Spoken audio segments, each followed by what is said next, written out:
মেয়েদের বিয়ের পরে নিজের বলতে কোনো বাড়িই থাকে না। আজীবন মা চাচিদের কাছে শুনে আসলাম বাবার বাড়ি শ্বশুর বাড়ি, শ্বশুর বাড়ি বাবার বাড়ি।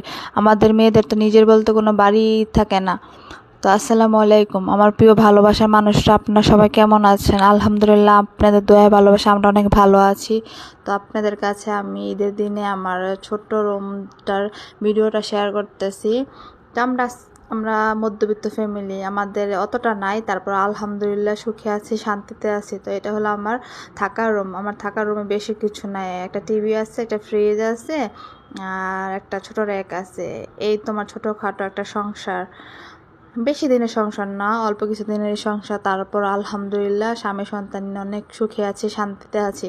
তো এই তো আপনাদের ভাইয়া চলে আসলো নামাজ পড়ে, বাচ্চাকে নিয়ে একটু নামাজ পড়ে দাদা দাদুর সাথে দেখা করতে নিয়ে গেছে। তো দেখতেই পাচ্ছেন আমার ছেলেটা, সবাই মাশাআল্লাহ বলে যাবেন। তো আমার ছেলেটা কিছুদিন পর অসুস্থ হয়ে যায়, সবাই আমার ছেলের জন্য দোয়া করবেন, আল্লাহ যাতে আমার ছেলেটাকে ভালো রাখে, সুস্থ রাখে। তো দেখতে পাচ্ছেন আমার ছোটোখাটো রুমটা, জানি না আপনাদের কাছে কেমন লাগবে, তারপরও শেয়ার করলাম। যদি ভালো লাগে লাইক কমেন্ট করবেন, আর পাশে থাকবেন, সাপোর্ট করবেন। আপনাদের সাপোর্ট অনেক দরকার, সাপোর্ট ছাড়া আমি এগোতে পারবো না। তো এই তো দেখতে পাচ্ছেন আমার ছেলেটা দুষ্টুমি করতেছে, ওর বাবা ওকে জুতা পরে টুপি পরে নিয়ে গেল। তো এই তো আমি দ্বিতীয় রুমে চলে আসলাম। আমার দ্বিতীয় রুমে বেশি কিছু নাই, জাস্ট একটা ড্রেসিং টেবিল আছে, র্যাক আছে, আর খাট নাই, আমরা গরিব মানুষ। নিচে তোষক আছে, কারণ আমার বাচ্চা বারবার পড়ে যায়, ও অনেকবার ব্যথা পেয়েছে, ওই দিনও পড়ে গিয়ে যায়, দাঁত ভেঙে ফেলছে। তো যার কারণে তোষক বিছিয়ে রাখছি।